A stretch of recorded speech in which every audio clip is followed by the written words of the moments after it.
A major government safety agency wants to cut the drunk driving limit by almost half. The National Transportation Safety Board has recommended that states lower the blood alcohol limit from 0.08 to 0.05. When other countries did that, drunk driving deaths dropped by half. There are many variables when it comes to meeting the new limit, but one government estimate says a 160-pound man would have to reduce his drinking from 3.5 beers in an hour to 2 beers. So joining us from Washington is Mark Rosenker, CBS News transportation safety analyst. He's also a former chairman of the NTSB. Good morning, Mark.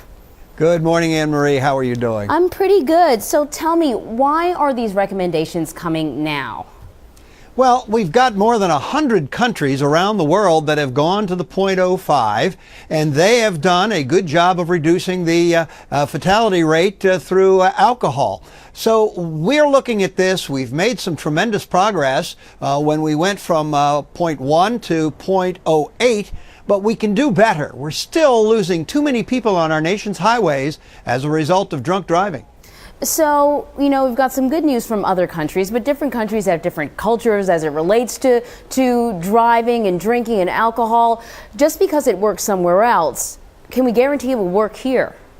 Well, we do know that we see alcohol affecting people's perception, affecting their ability to drive, affecting their vision. We are talking about human behavior. So the human behavior here is not any different than the human behavior somewhere else when you put alcohol into the bloodstream.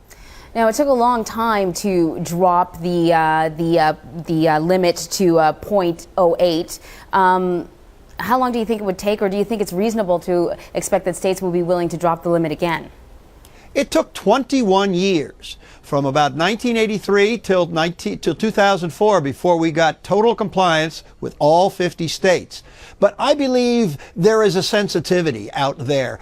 People recognize that drunk driving carries a very serious penalty. It also is a stigma to be caught drug driving, and at this point I believe we're not going to see a 21-year history for us to make these changes. I believe it will happen much sooner than that. Mark, I think you're right in terms of the sensitivity, and that has a lot to do with the hard work of many safety groups like MAD and other groups. What's their reaction to this recommendation? They're clearly very interested in seeing this type of thing happen. They have been advocates for making sure that we really do something to keep the people from killing themselves by drinking in the bars and in the restaurants and going out onto the highways. I know that the other end of this conversation has to do with the technology in cars and stopping people from driving drunk over and over again, the people who have an ongoing problem. Has there been any sort of changes or advancement in technology when it comes to the way cars are manufactured to reduce drunk driving? Well, there are a number of things that are certainly going to be made available. One of the things that they're looking at is a passive device where when one gets into the automobile, it senses either through a tactile, through the steering wheel, that there may well be alcohol, too much alcohol, and also a capability where they could actually sensitize and sense through the vapors within the car.